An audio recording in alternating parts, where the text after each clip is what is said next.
Hello नमस्कार दोस्तों, आपका हमारे इस चैनल में स्वागत है। आज हम पढ़ेंगे इतिहास के बहुत ही इंपॉर्टेंट वेरी इंपॉर्टेंट क्वेश्चंस पढ़ेंगे जो आपके मेन एग्जाम्स के लिए बहुत ज़्यादा इंपॉर्टेंट है।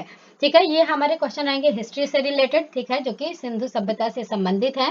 तो जो हमारा पहला प्रश्न है वो क्या कहता है कि निम्न में से कौन सी विशेषता सिंधु घाटी सभ्यता से संबंधित नहीं है। ठीक है, तो इसमें जो व्यावसायिक कृषि है, नगर नियोजन है और व्यापार, ये सभी इसके सभ्यता से संबंधित हैं।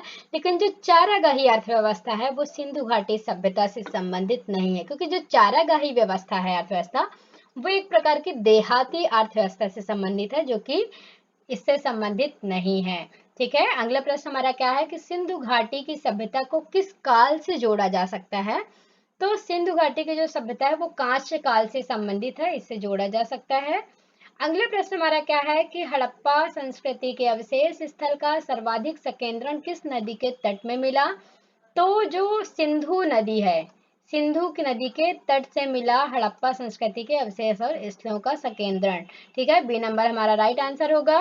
अगला प्रश्न हमारा क्या है कि हड़प्पा की खुदाई में मेसोपोटामिया की मुहरें मिली हैं। ये मुहरें कौन सी हैं? तो हमारा आंसर क्या होगा? सिंधु घाटी सभ्यता के काल निर्धारण में सहायक और इस बात की द्योतक है कि इन दोनों सभ्यताओं के बीच व्यापार था। ठीक है, तो ए और बी दोनों इसके आंसर होंगे। अगला प्रश्न हमारा क्या है कि सिंधु घाटी सभ्यता के प्रसार क्षेत्र का आकार कैसा था।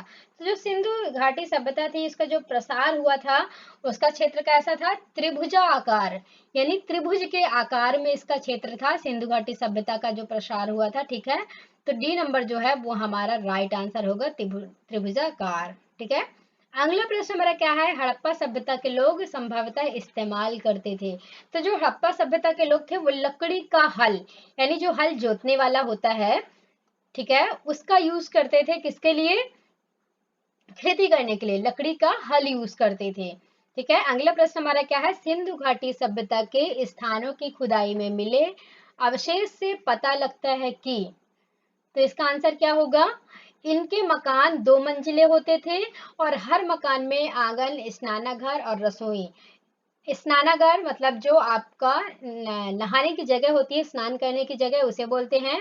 और आंगन होता था और रसोई, ये प्राय बने होते थे और 2 मंजिले मकान होते थे। तो ए और सी ये आपके दोनों राइट आंसर होंगे। ठीक है, तो डी नंबर आपका आंसर हो जाएगा। इसमें 2 मंजिले मकान होते थे और हर मकान में स्नानागार, आंगन और रसोई का निर्माण किया जाता था। अगला प्रश्न हमारा कौन सा है कि निम्न में से कौन सा कथन सही है। तो जो सिंधु घाटी सभ्यता है उसमें जो लोग थे वो मूर्ति पूजा के बहुत बड़े उपासक थे, यानी सिंधु घाटी सभ्यता के जो लोग थे वो मूर्ति पूजा करते थे, देवी की पूजा करते थे। तो डी नंबर हमारा राइट आंसर हो जाएगा, मूर्ति पूजक थे। ठीक है, अगला प्रश्न हमारा क्या है? हड़प्पा के निवासी किस युग में थे। तो हड़प्पा के जो निवासी थे वो ताम्र पाषाण युग के माने जाते हैं। ठीक है, डी नंबर राइट आंसर होगा। अगला प्रश्न हमारा क्या है? सिंधु घाटी सभ्यता के काल निर्धारण में सबसे विश्वसनीय और महत्वपूर्ण है। तो क्या महत्वपूर्ण है? हड़प्पा की खुदाई में मिली मेसोपोटामियों की मुहरें, मुहरें जो सोने की होती थी, ठीक है, वो हड़प्पा की खुदाई में प्राप्त हुई थी। अगला प्रश्न हमारा है हड़प्पा सभ्यता के लोग किस पशु से परिचित नहीं थे। तो आंसर क्या होगा? जो दरियाई घोड़ा है उससे परिचित नहीं थे हड़प्पा सभ्यता के लोग। ठीक है, ए नंबर राइट आंसर होगा, क्योंकि गेंडा, सांड और ऊंट, इन तीनों से वो भली प्रकार से परिचित थे और उनका भली प्रकार से उपयोग भी जानते थे कि किस काम के लिए वो इन जानवरों का उपयोग कर सकते हैं। अगला प्रश्न हमारा है कि मोहनजोदड़ो में मिलाई एक बड़ी इमारत के भग्नावशेष को विद्वान अन्नागार, यानी अन्न रखने का जो भंडार होता है, जो जगह होती है, वो मानते थे। तो किसे मानते थे? पक्की ईंटों का बना होता था, यानी जो अन्न रखने का घर होता था, मकान होता था, वो पक्की ईंटों का बना होता था। सी नंबर राइट आंसर होता है। ठीक है हमारा, क्योंकि जो मकान बने होते थे वो पक्की ईंटों के, यानी जो ईंटें जो है अच्छी प्रकार से पकी हुई हो और मजबूत होती थी, ऐसी चीजों से बनते थे अन्न के भंडार का घर। अगला प्रश्न हमारा है सिंधु सभ्यता के लोग विश्व की तत्समकालीन सभ्यताओं में किन बातों में आगे थे। तो कौन सी बातों में आगे थे? कपास की खेती करने में, ठीक है, उत्तम नगर आयोजन में, यानी अच्छी तरीके से नगर का आयोजन करने में, और पक्की ईंट के प्रचुर प्रयोग में, यानी तीनों आपके सही होंगे। तो आंसर नंबर डी राइट होगा, ए बी सी तीनों। क्योंकि जो सिंधु सभ्यता के लोग थे वो कपास की खेती भी बहुत अच्छी तरह से करते थे, एक उत्तम प्रकार से नगर निर्माण भी करते थे, और पक्की ईंटों का प्रयोग बहुत अच्छी प्रकार से करते थे। किसके लिए करते थे? भवन निर्माण के लिए करते थे। ठीक है, अगला प्रश्न हमारा क्या है? हड़प्पा वासी किस फसल से अनभिज्ञ थे? यानी कौन सी फसल थी जिसके बारे में हड़प्पा के निवासी नहीं जानते थे? तो जो हमारा राइट आंसर होगा वो डी नंबर राइट आंसर होगा, क्योंकि गन्ना से वो परिचित नहीं थे, बाकी गेहूं, जौ और राई इन तीनों की खेती करते थे। ठीक है, अगले प्रश्न हमारा क्या है? सिंधु सभ्यता के लोग नाना प्रकार की सब्जियां, अन्न तथा फलों का उपयोग करते थे। मुख्य रूप से वो कौन सी सब्जियां और फल थे? तो आंसर क्या हो जाएगा? निरामिष और सामिष दोनों प्रकार का सेवन करते थे। अब निरामिष मतलब क्या होता है?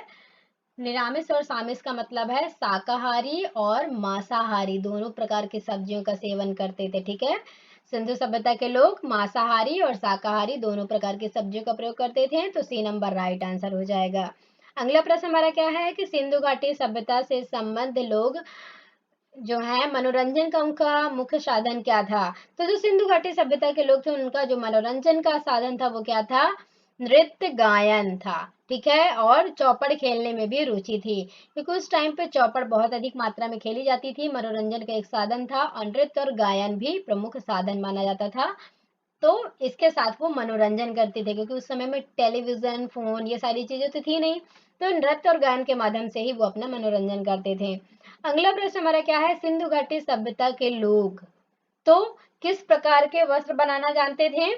सूती और ऊनी वस्त्र बनाना जानते थे, क्योंकि सिंधु घाटी सभ्यता के लोग बहुत अधिक मात्रा में सूती और ऊन के वस्त्रों का प्रयोग करते थे। ठीक है, अगला प्रश्न हमारा क्या है कि सिंधु घाटी सभ्यता के लोग लगभग सभी स्थानों पर दुर्ग के अवशेष प्राप्त हुए, निम्न में से किस स्थान में दुर्ग का अवशेष नहीं मिला? ठीक है, तो वो जो है वो है कालीबंगा। कालीबंगा जो आपका है वो राइट आंसर होगा, कालीबंगा में दुर्ग के अवशेष नहीं मिले। ठीक है, अगला प्रश्न जो है हमारा वो क्या कहता है? मोहनजोदड़ो की खुदाई से पता चला कि तत्कालीन मकान किसके बनाए जाते थे? पक्की ईंट से बनाए जाते थे, जैसा कि मैंने पहले आपको बताया है। ठीक है, ए नंबर राइट आंसर होगा, क्योंकि जो हड़प्पा सभ्यता थी उस टाइम पे पक्की ईंट के घर बनाए जाते थे, अधिक मात्रा में इन ईंटों का प्रयोग किया जाता था, और 2 मंजिले मकान बनाए जाते थे। अगला प्रश्न क्या है? सिंधु घाटी सभ्यता के बारे में खनन कार्य से जो तथ्य सामने आए उनसे पता चला कि वो लोग नगर निर्माण कला में पारंगत थे, यानी एक अच्छे नगर आयोजक माने जाते थे सिंधु घाटी सभ्यता के लोग। ठीक है, तो ए नंबर राइट आंसर होगा, नगर निर्माण कला में पारंगत, यानी एक सिस्टमेटिक और व्यवस्थित तरीके से नगर का निर्माण करते थे। अगला प्रश्न क्या है कि सिंधु घाटी सभ्यता के लोग शायद मुख्य रूप से, तो आंसर क्या होगा? मूर्ति पूजा करते थे, यानी देवी की पूजा करते थे। ठीक है, मूर्तियों का पूजन करते थे और मूर्ति पूजा में विश्वास करते थे। बी नंबर राइट आंसर हो जाएगा। अगला प्रश्न हमारा क्या है? सिंधु घाटी सभ्यता के पतन का कारण क्या था? तो आंसर क्या होगा?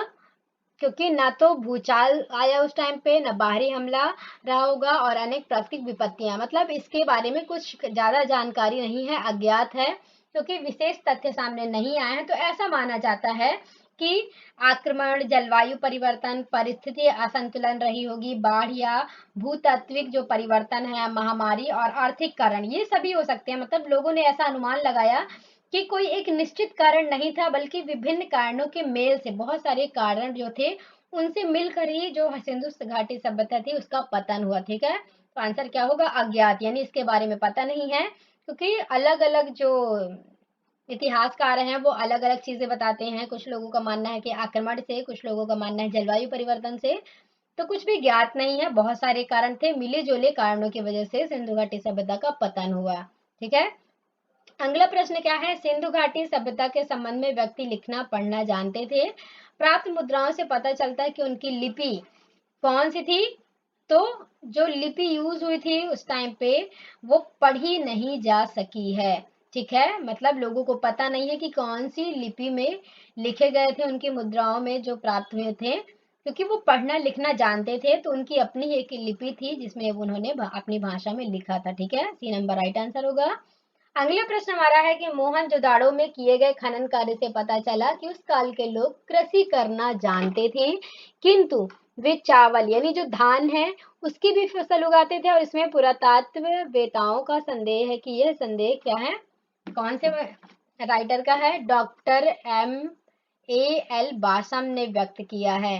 डॉक्टर एल बासम ने क्या व्यक्त किया है कि ये पता चला कि उस काल के लोग जो थे वो कृषि करना जानते थे, किंतु वे चावल यानी धान की फसल उगाते थे। ठीक है, अगला प्रश्न और आखिरी जो सबसे महत्वपूर्ण प्रश्न है वो क्या कहता है कि सिंधु घाटी सभ्यता के संबंधित लोग जो थे उनका सब का यानी जो उनकी बॉडी थी, डेड बॉडी, उसका अंतिम संस्कार कैसे करते थे, तो जलाकर भी किया जाता था। जैसे हमारी परंपरा रही है कि जो अंत्येष्टि संस्कार होता है, अंतिम संस्कार, उसका बॉडी जो होती है, शरीर, उसको जला करके उसको नष्ट किया जाता है।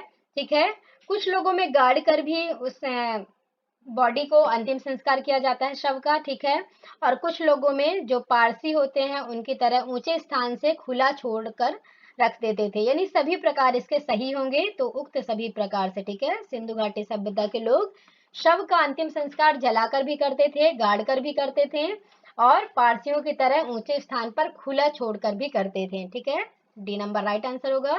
धन्यवाद दोस्तों, एंड प्लीज मेरे चैनल को लाइक और सब्सक्राइब करना ना भूलें, और हमें कमेंट बॉक्स में बताएं कि हमारा वीडियो आपको कैसे लगा।